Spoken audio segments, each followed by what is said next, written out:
tudo bem? Hoje nós vamos fazer uma conversa bem gostosa com Rafael dos Anjos. Alô! Olá, tudo bem? Bom, Rafael, você já dançou balé? Nossa, como é que foi essa mudança? Me conta a sua vida, me conta a sua trajetória. Então, na verdade, né, eu sempre vivi no meio, imerso no meio da arte, né, dançando com balé, com teatro, com música, né, desenho.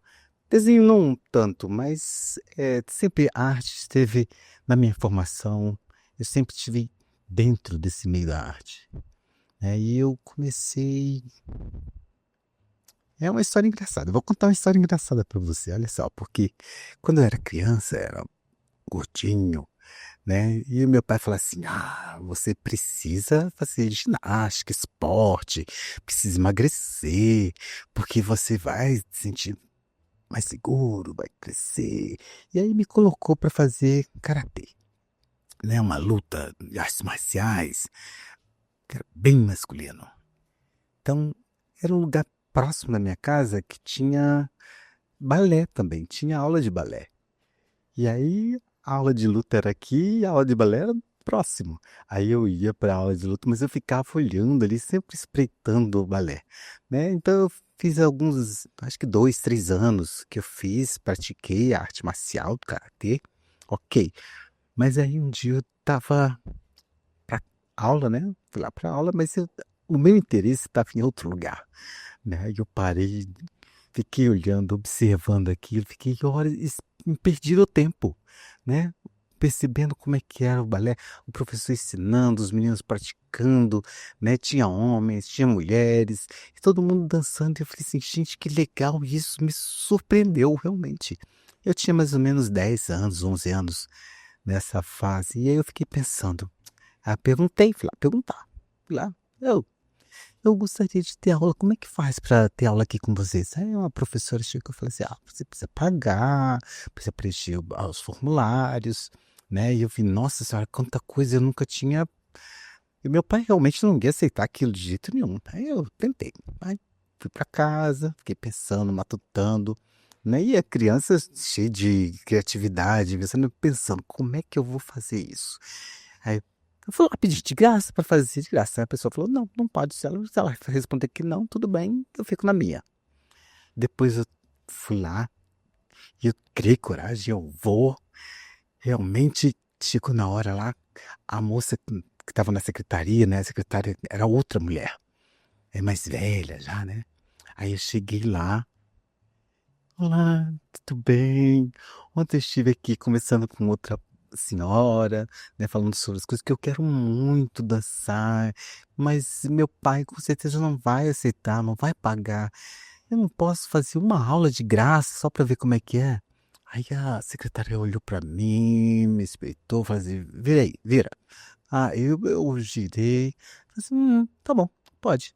Uma aula de graça, ok, só para experimentar. Você vai lá para a sala, tem material lá". E eu: "Nossa senhora, como é que eu vou fazer isso? Que material? Que material?". Porque no karatê tinha o kimono, tinha faixa só, né, e que material seria esse? Aí eu fui lá, procurei, tinha uma calça bem justa, bem apertada. Ai, meu Deus do céu, mas eu fui pra aula. E aí a professora ficou esperando, fiquei esperando a professora lá. Aí deu uma hora que chegou era aquela senhora idosa que estava lá, que era a professora. Ela era a professora da escola. Aí eu: "Ai, meu Deus do céu, que sufoco, e agora?". Mas a oportunidade agora é o momento, né, o meu momento. Aí tinha lá a barra, eu falei, mandando, agora você coloca a mão aqui, todo mundo, todos os alunos colocando, já sabiam exatamente como fazer, porque já sabia, e eu estava lá pela primeira vez, e eu fui copiando aquilo ali, né, fui o último. Todo mundo lá sabendo exatamente o que fazer, todo mundo virado para um lado e eu virado para o outro. Ia para uma esquerda e ia para a direita. Tô todo errado. Eu estava todo errado porque eu sempre achava que a postura do corpo já estava ok, já tinha conseguido, já percebia mais ou menos o que eu observava, né? Como fazer com a mão, os movimentos, e ia copiando. E aí, suando, porque de nervosismo, nunca tinha, imaginava que era dolorido até, né? Fazer, porque é muito tenso, nossa, porque você precisa sempre estar rígido, o corpo rígido para isso, né? Então, o balé parece ser uma dança leve, mas na sua musculatura, no corpo, você precisa usar muita força para poder manter, muita musculatura. Você precisa estar rígido e estar numa posição correta. Não pode, por exemplo, se você tiver com um pé, não tiver de ponta, a ponta não tiver feita de forma correta, aquilo dali vai dar um problema. Então é muito sacrifício você realmente fazer uma aula de balé. Aí eu fiquei, o coração palpitava porque eu amei aquilo dali, realmente eu me identifiquei. Mas ok. Aí a mulher me chamou lá, né? A secretária, professora, me chamou. Aí eu olhando pra ela assim, porque ela tinha bem mais baixo do que ela, falou assim: não, você combina. Realmente o balé faz parte de você. Aí eu, ai meu Deus do céu, e agora a luta, como é que eu vou fazer essa flexibilidade para fazer eh, as aberturas de perna, e aí na luta eu já tinha isso, tinha percebido que isso ia me ajudar. Então, aí você pode vir para minha aula, a professora liberou 3 vezes na semana, mas você não pode faltar. Preste atenção. E aí começou, né?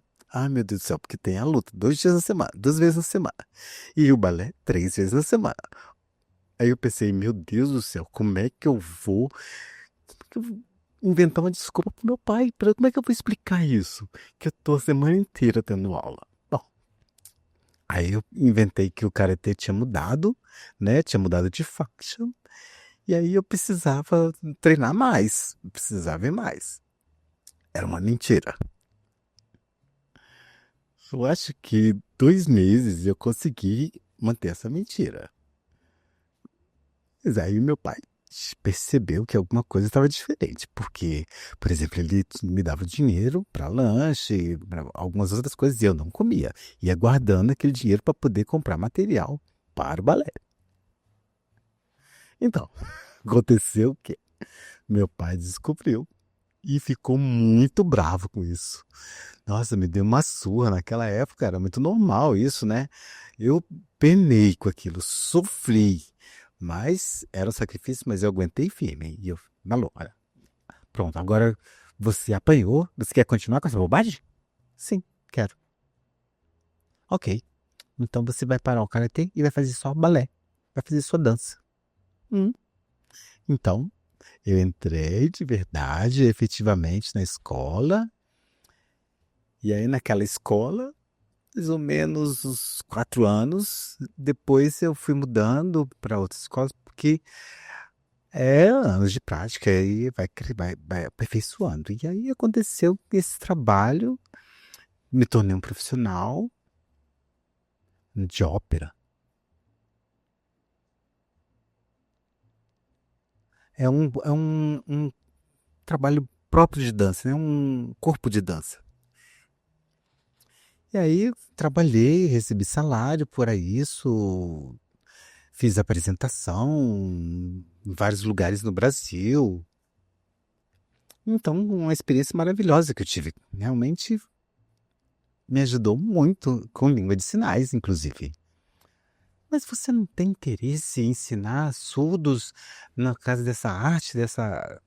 Bom, nunca aconteceu, nunca tive essa oportunidade realmente para isso. Então, quando eu entrei para trabalhar com língua de sinais, eu já estava num outro momento de vida, né? O mundo já era diferente. Eram duas situações da minha vida. A minha experiência com dança, com balé, tinha um foco onde tinha toda uma questão de hobby, de dança, tinha a ver comigo. Agora, quando eu passei para essa outra parte, o meu interesse mudou, uma paixão, uma percepção diferente, cultura diferente. Então eu queria entrar nesse novo mundo. E realmente a comunidade surda me aceitou, e aí eu comecei a entrar realmente E essa, né, como é que foi essa vida agora? Porque aí você passou para o cinema e, como é que é essa questão da acessibilidade, você não como é que você sente, as críticas de surdo com relação à legenda à janela de libras, porque alguns preferem legenda. Como é que você lida com isso, né? Outra coisa engraçada que aconteceu. Então, eu entrei na língua de sinais, no mundo da Libras, né? Tava em casa de boa, liguei a televisão, fui passando o canal e 1, 2, 3, de repente, opa, hum, eu vi alguma coisa, vi uma janela ali redonda. A televisão evangélica, um canal evangélico, e aí eu vi uma janela redonda e tinha uma mulher sinalizando uma música, cantando um cântico, né? Sinalizando um cântico. E aí eu percebi que, bom, eu posso ouvir e perceber qual sinal que se combinava com aquela palavra, e eu fui começando a observar, fazer esse tipo de observação. Então eu falava Deus, a moça fazia o sinal de Deus. Aí eu fui percebendo essa sincronia do que era dito e do que era sinalizado. E aí eu fui seguindo, eu acho que eu fiquei uns 4 horas observando aquilo dali direto, analisando. E aí eu fiquei pensando, gente, eu gosto disso. Falei, eu quero no futuro trabalhar com isso. É. E aí eu coloquei isso na minha cabeça. E aí eu trabalhei isso como objetivo, comecei a trabalhar, comecei a ver televisão, comecei a sinalizar. E aí eu quero isso daí. Então eu guardei isso numa gaveta e aí eu fui fazendo a faculdade de pedagogia. Ah, por isso sempre eu tive muita paixão pela educação, né? E eu acreditava que a educação pode mudar o mundo realmente, né? E você acredita que a educação ela é libertadora? É, eu não sou Paulo Freire, não, mas eu acredito nisso realmente que ele pregava. Então, que a educação é a coisa mais importante. Então, eu comecei a estudar pedagogia e já com o objetivo de ensinar crianças surdas ou trabalhar com pessoas com deficiência, né? Eu pensava que era uma questão de limitação, de enfrentar essas barreiras. E aí eu comecei a fazer cursos, tinha disciplinas sobre pessoas com deficiência, tinha disciplinas com foco na área dessa área de então, e eu fui vendo que o meu caminho, fui absorvendo essas questões na área da educação, eu tive muito interesse com relação a isso. Parece que esqueci o que tinha na televisão, mas sabe, ó, eu vou trabalhar, professor, na educação. Então, mais ou menos 2008 aconteceu o segundo ProLibras no DF, né? E aí, gente, eu quero muito fazer essa prova, mas não deu, né? Não foi nessa oportunidade. Então, se de repente o ProLibras eu passar nessa avaliação, aí eu esquece, aí eu mudo e vou para outra coisa. Aí o que aconteceu? Passei. Ah, meu Deus do céu. Parece que eu tava. Isso daí são aprendizados positivos que foi somada, né? Então, junto com pessoas ouvintes, eu vi que a comunidade surda ela sabia a possibilidade de entrar para a comunidade surda e era um privilégio, realmente uma situação muito positiva, é verdade.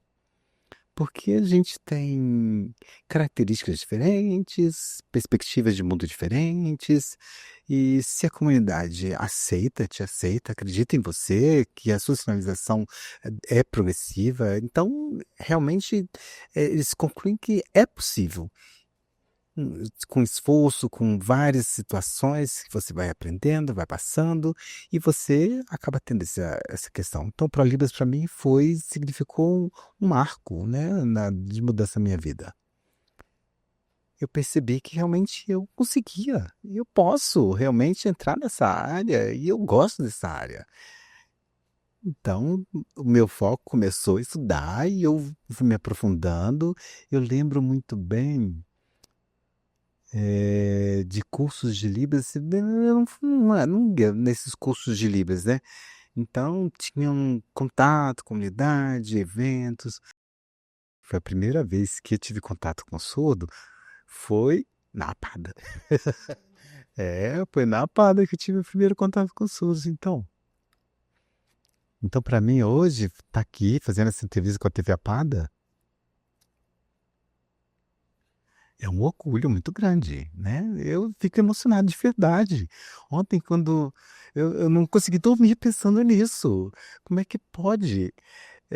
A Pada, eu comecei meu trabalho na Pada, contato com surdos, atendimento de surdos, e eu precisei de coragem para estar lá também, né? Lógico, ali Nair, no caso, é verdinho, né? O sinal dela é Linair, ela trabalhava na administrativa da Pada e também estava fazendo doutorado. Então, entrei em contato com ela, conversei com ela. Eu quero aprender contato com surdos, como é que eu faço essa questão de curso, mas eu não tinha curso. E a Pada, ela estava fechada somente para português como segunda língua para surdos, né? E aí ali na tinha um grupo de alfabetização de surdos no curso de doutorado que ela estava fazendo na pesquisa.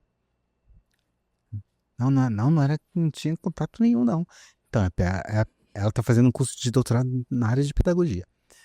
E aí ela falou, olha, eu vou precisar de um estagiário. Se você quiser, você pode me acompanhar aqui, a gente conviver com surdos, ter amizade, desenvolver esses laços, mas precisa trabalhar. Você quer? Ok, eu aceito. Muito bem, eu quero. Então a Linaí fez o quê? Ela filmava todo o trabalho de alfabetização de surdos, de educação, e aí eu precisava depois fazer a transcrição para o português de tudo aquilo, decupar todo aquele material que era filmado. Mas eu não sabia língua de sinais de verdade, eu não sabia o que o surdo estava fazendo, sinalizando. E ela também não sabia, né, língua de sinais, porque a comunicação entre eles era uma comunicação caseira, e ali naí ensinava em língua de sinais mais português. Rapaz, era filme que não acabava mais, era muito difícil. Eu lembro de uma vez que tinha um filme sobre um avião que tinha caído, né, alguma coisa assim. E aí a Linaí explicou toda a situação que estava no jornal, contando aquela notícia, a entrevista que tinha feito. E aí depois ela pediu para um surdo, agora vocês aí vão explicar o que foi que eu ensinei. Aí os meninos começaram a sinalizar. Então, pois é, eu vi, na verdade, foi um desespero muito grande, né? O controle lá, a máscara de ar e o avião, fazendo toda aquela encenação. E aí, como é que eu vou colocar isso em português? Transcrever isso? Aí, ai meu Deus do céu, que absurdo! O que eu tô fazendo? Foi difícil, foi suado, é a experiência minha primeira experiência com vídeo e língua de sinais. Então, tinha que editar, tinha que cortar, fazer aquilo ali. E eu, exatamente aonde que falou aquilo? Onde, então, cada pontinho tinha que ir parando para assinar. Não tinha uma tabela nessa época, não. Né? Não, não tinha nada disso, não. Era na massa. Eu tinha que observar, ver de novo, ver de novo e ver de novo. Então, vídeo. 10 minutos, eu ficava mais ou menos 2 dias, 3 dias para poder transcrever aqueles minutinhos. Uau! Mas foi uma experiência, uau, maravilhosa. Porque eu aprendi língua de sinais junto com o surdo. Porque o surdo estava aprendendo língua de sinais também. Então tinha um momento da aula, ok, mas depois eu ia caminhando, ia para o ponto de ônibus, ia conversando. E aí eu, em contato com esse surdo, ia batendo um papo, ia convivendo, e depois conhecendo outro surdo, e outro, e ia formando amizades, conhecendo pessoas na escola, na igreja e em outros lugares, e tinha festas e tinha via sacra, então vários eventos na área da surdez e eu comecei a aumentar essa experiência, né, e foi muito rico isso. Então o grupo da comunidade surda foi crescendo absurdamente.